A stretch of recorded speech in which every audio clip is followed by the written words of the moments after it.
Bonjour tout le monde, bienvenue à tous. Pour ceux qui ne me connaissent pas, je m'appelle Quentin, je suis un des deux pasteurs ici à l'église Hochelaga. Alors maintenant qu'on a chanté, qu'on a pris un temps pour exprimer à Dieu une louange, pour se rappeler qui il est et qui nous sommes devant lui, on prend ensuite un temps pour ouvrir la Bible. Et un pasteur comme moi aujourd'hui explique ce passage de la Bible et ce qu'il implique pour nos vies. Maintenant, avant d'enseigner ce message sur la Bible, le pasteur qui prend la parole va toujours prier. Alors la question c'est pourquoi prier? Pourquoi prendre un instant pour parler à Dieu dans la prière avant de commencer le message? Bien, la réponse est assez simple. On prend le temps de prier parce qu'on croit que Dieu existe vraiment. On croit vraiment que Dieu existe, qu'il est vivant et qu'il est présent. On croit vraiment que Dieu existe, qu'il nous entend et qu'il peut agir dans nos vies et dans nos cœurs. Et pour cette raison, avant le message, un pasteur prie pour l'Église pour demander à Dieu de prendre soin de notre Église, de chaque personne qui la compose et la visite, et pour demander à Dieu qu'il nous donne un cœur bien disposé. Et humble aussi, pour comprendre ce qu'il a à nous dire au travers de sa parole écrite qui est la Bible. Alors, c'est aussi simple que ça. Prier, c'est parler à Dieu. C'est pas des prières toutes faites qu'on répète, c'est simplement qu'on parle à Dieu avec respect. Donc, je vous invite à fermer les yeux, courber la tête pendant cette simple prière. Oui, Seigneur, on vient devant toi maintenant. On te demande d'ouvrir nos cœurs par ton esprit, alors que nous, on ouvre ta parole pour savoir ce que tu as à nous dire aujourd'hui. On te prie, Seigneur, de nous diriger dans ce court message aujourd'hui pour ce dimanche communauté. Que tu, Seigneur, aussi que tu bénisses chaque personne de l'Église, que tu prennes soin de tous ceux qui sont ici, que tu puisses, Seigneur, leur faire du bien chacun dans leur vie et qu'ils puissent apprendre à te découvrir. Amen. Alors, si c'est ta première fois ici, on est vraiment content que tu sois là. Chaque dimanche à l'église de Hochelaga, on prend un moment pour ouvrir la Bible ensemble et écouter ce qu'elle a à nous dire. On appelle ça une prédication, des fois un sermon, un message, une homélie, ça dépend un peu dans quelle église on est. Bref, c'est pas un cours de théologie, c'est pas un monologue philosophique, c'est un moment où on laisse un texte ancien, mais très pertinent, parler dans nos vies aujourd'hui. Et pourquoi la Bible? Ben parce qu'on est convaincu que ce livre contient une parole vivante, dictée par Dieu. Une parole qui rejoint nos peurs, nos questions, nos espoirs de façon active et qui nous pointe vers la personne la plus centrale de toute l'histoire, Jésus-Christ. Aujourd'hui, on va lire un passage qui décrit les dernières heures de la vie de Jésus. C'est un texte intense, mais je suis convaincu qu'il a quelque chose de profond à nous apporter à chacun d'entre nous cet après-midi.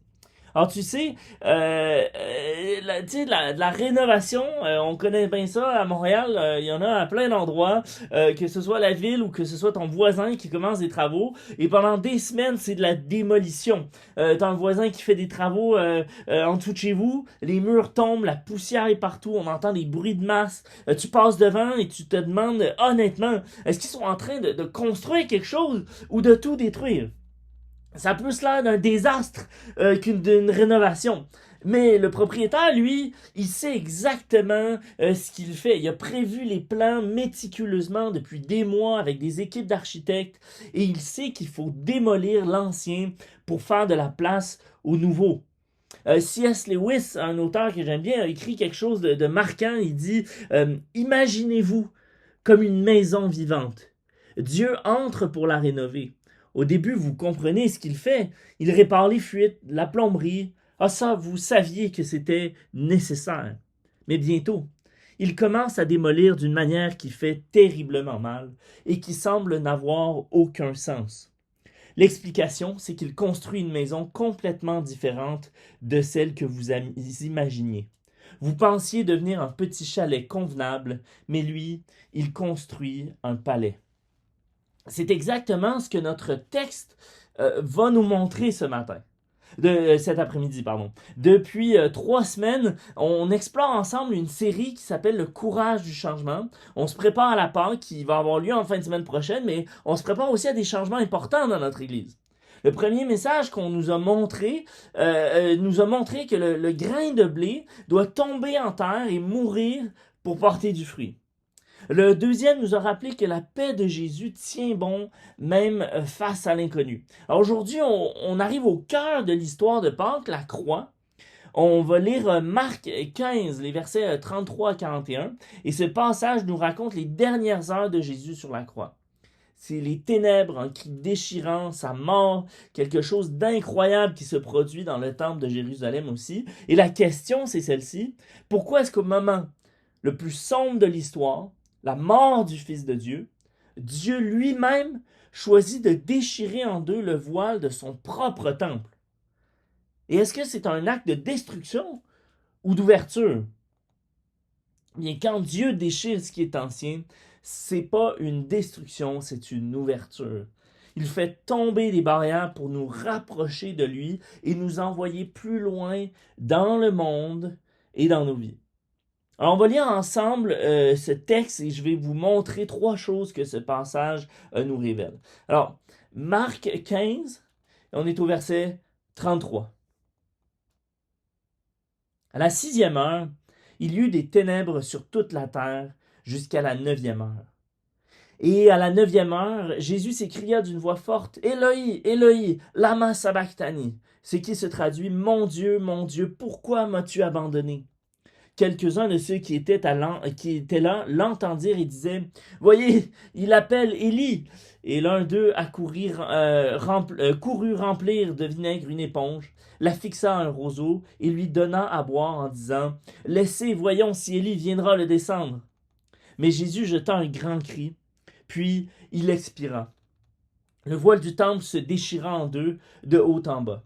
Le centurion qui se tenait en face de Jésus, voyant qu'il avait expiré de la sorte, dit, « Cet homme était vraiment le Fils de Dieu. » Il y avait aussi des femmes qui regardaient de loin, et parmi elles était Marie-Madeleine, Marie, la mère de Jacques, le mineur et de José, et Salomé, qui le suivait et le servait lorsqu'il était en Galilée, et plusieurs autres qui étaient montés avec lui à Jérusalem. Alors, le texte dit qu'à midi, en plein jour, des ténèbres recouvrent toute la terre pendant 3 heures. C'est pas une éclipse, c'est un signe. Dans la Bible, les ténèbres soudaines, c'est la marque du jugement de Dieu, c'est-à-dire le moment où Dieu intervient de manière décisive. On retrouve la même chose dans les 10 plaies d'Égypte aussi, quand Dieu est sur le point de libérer son peuple. Et au milieu de cette obscurité, sur la croix, Jésus va crier « Mon Dieu, pourquoi m'as-tu abandonné ?» Cette phrase, c'est les premiers mots de Psaume 22. Un psaume qui commence dans l'abandon total, mais qui se termine dans la joie et la victoire. Jésus cite ce psaume, le début, parce que c'est ce qu'il vit. Il vit ce que le psaume décrit, l'abandon complet. Il porte sur ses épaules le poids de tout ce qui nous sépare de Dieu. Jésus est en train de traverser la pire nuit de l'histoire pour que nous, on n'ait jamais à la traverser seul. Dans certaines... c'est pour ceux qui ne savent pas, j'étais infirmier avant, il fut un temps. Et dans certaines chirurgies de haute précision, qu'on appelle la chirurgie par endoscopie, le chirurgien opère à l'intérieur du corps avec des caméras, des outils, sans ouvrir le corps pour voir ce qu'il fait directement. Il va faire des petites incisions pour entrer les outils. Et dans ce genre d'opération, souvent le chirurgien fait intentionnellement éteindre les lumières de la salle. Alors pour quelqu'un qui regarde de l'extérieur, voir un bloc opératoire plongé dans le noir avec juste un peu de lumière au milieu, une silhouette penchée au-dessus du patient inconscient, si tu connais pas ça, ça peut paraître plutôt alarmant, même lugubre, ambiance de film d'horreur, Dr. Frankenstein, expérience sordide. Ça donne l'impression qu'il y a une panne ou que la situation dégénère. Mais c'est tout le contraire. On coupe la lumière ambiante pour que l'équipe médicale puisse se concentrer à 100% sur l'écran lumineux qui guide l'intervention. Et quand tu comprends ça, l'obscurité du bloc n'est pas un sujet d'inquiétude. C'est une condition voulue et maîtrisée pour accomplir un travail vital. Mes amis, l'obscurité autour de la croix, c'est pas le signe que Dieu a perdu le contrôle. C'est le signe que dans le mystère caché du monde spirituel, Dieu est en train de réaliser la plus grande opération de l'histoire. Quand tu es dans une salle d'opération, le chirurgien éteint la lumière au-dessus du patient. De l'extérieur, ça peut avoir l'air sinistre, mais c'est pas un signe que quelque chose va mal, c'est un signe que quelqu'un de compétent est en train de faire ce qu'il faut. L'obscurité autour de la croix, c'est le signe que Dieu est en train de réaliser la plus grande opération de l'histoire. Peut-être que tu traverses une saison où tout semble sombre. Tu comprends pas ce qui se passe, tu vois pas la sortie. Ce texte de la Bible nous montre que l'obscurité n'est pas la preuve que Dieu t'a oublié. En fait, c'est même carrément le contraire. C'est le signe qu'il est en train de faire quelque chose que tu ne peux pas encore voir. Et pour ceux qui ne croient pas encore, Jésus, dans ce passage, il faut savoir qu'il traverse l'obscurité absolue volontairement pour des gens comme toi et moi. C'est une invitation à considérer que quelqu'un s'est tenu dans la noirceur à ta place. Ensuite, on lit aussi « Jésus jeta un grand cri, puis il expira. Le voile du temple se déchira en deux de haut en bas. » Ce voile, mes amis, c'était un rideau, on dit un voile, hein, c'est un peu léger comme mot, parce que c'était un rideau massif dans le temple de Jérusalem. Il faisait, écoutez bien ça, 18 mètres de haut. Il bloquait l'accès au lieu le plus sacré, l'endroit où dans la tradition juive, dans l'Ancien Testament, la présence de Dieu habitait. Littéralement. Et donc, ce rideau, 18 mètres de haut, 9 mètres de large, 12 cm d'épaisseur, ça fait 4 pouces. C'était fait avec 72 cordons qui chacun était fait avec 24 fils. 300 prêtres, il aurait fallu pour le soulever et l'installer. Alors, personne avait le droit d'entrer, sauf un seul homme, choisi au sort parmi les prêtres une seule fois par année. Et au moment exact où Jésus meurt, Dieu déchire ce rideau. De haut en bas, mes amis, bien important de le remarquer, c'est lui qui agit, pas un humain. De toute façon, ça aurait été, même avec une équipe, ça aurait été une job de une semaine de couper ou déchirer un rideau comme ça. C'est vraiment quelque chose de miraculeux ici qui se passe, pas quelque chose d'humain. C'est comme si Dieu est en train de dire, l'accès est ouvert à moi maintenant. Plus de barrières entre l'humanité et moi. Mon Fils, Jésus-Christ, vient de payer le prix. Il y a un psychiatre que j'aime beaucoup, qui a beaucoup écrit sur la souffrance. Il a dit « La souffrance cesse d'être souffrance au moment où elle trouve un sens, comme le sens d'un sacrifice. » Eh bien, la mort de Jésus, c'est exactement ça, une souffrance qui a le sens ultime. Son sacrifice déchire ce qui nous sépare de Dieu. C'est pas une destruction gratuite, c'est une ouverture. Alors pour nous, comme Église, on vit des changements. Hein? Quand des choses familières bougent, ça peut faire peur. Mais le voile déchiré nous rappelle quelque chose de fondamental pour le croyant. C'est que quand Dieu met fin à quelque chose d'ancien, c'est jamais pour nous punir. C'est pour inaugurer quelque chose de nouveau, de meilleur et de bon pour nous. Et d'ailleurs, la parole nous dit que toute chose concourt au bien de ceux qui aiment Dieu et qui sont appelés dans son plan. Et depuis que le voile a été déchiré à la mort de Jésus, la présence de Dieu n'est pas attachée à un bâtiment ou un lieu précis. Elle est là où son peuple se rassemble.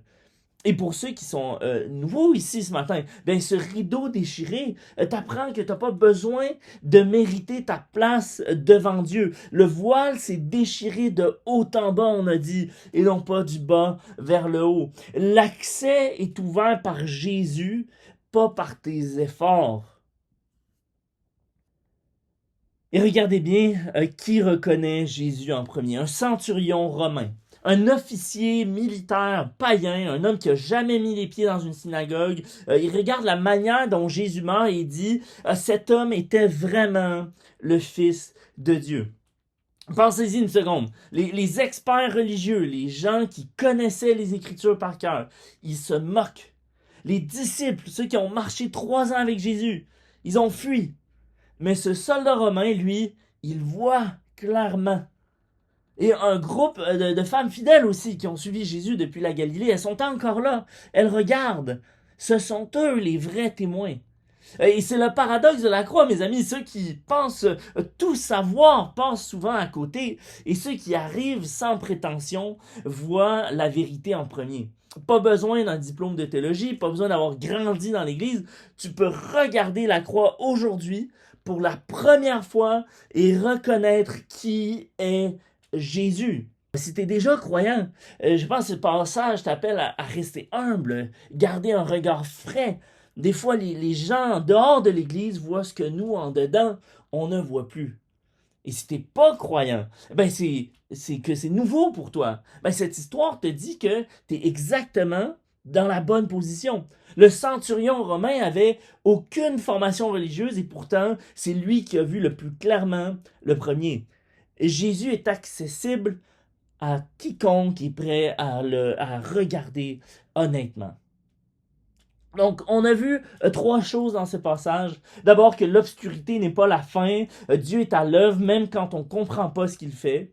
Ensuite, ce qui est ancien prend fin, mais Dieu ouvre un accès nouveau, plus grand que ce qu'on avait avant. Et finalement, les outsiders voient en premier. Ce qui veut dire que personne, absolument personne, n'est exclu. Jésus n'est pas mort en victime forcée. Dans un sens, il a été victime, c'est vrai, mais il a crié d'une voix forte, pas le murmure d'un homme épuisé, mais le cri d'un roi qui achève sa mission. Il a choisi le moment où la mission était terminée, et son dernier souffle a déclenché la plus grande ouverture de l'histoire. Mes amis, Dieu, autrefois caché derrière un voile épais, est maintenant accessible directement, librement, pour toi, pour moi, pour tous ceux qui veulent entrer en relation avec lui. Et ça répond à la question qu'on a posée au début. Vous vous rappelez de C.S. Lewis avec son illustration de la maison. Dieu n'est pas en train de tout détruire. Il rénove. Il démolit le chalet pour construire le palais. Et le palais, mes amis, c'est un bâtiment, c'est une relation directe, ouverte, définitive avec Dieu qui est rendue possible par le sacrifice de Jésus. C'est pas quelque chose qu'on mérite, c'est pas quelque chose qu'on construit, c'est quelque chose qu'on reçoit. Alors si tu es ici pour la première fois et que quelque chose dans ce texte t'a touché, ben fais un suivi avec ça. Viens nous en parler. Ou si tu entends ça sur Internet, viens nous écrire. On serait ravis de jaser avec toi. Pas de pression, pas de piège, juste des gens normaux qui ont découvert que ce Jésus change tout.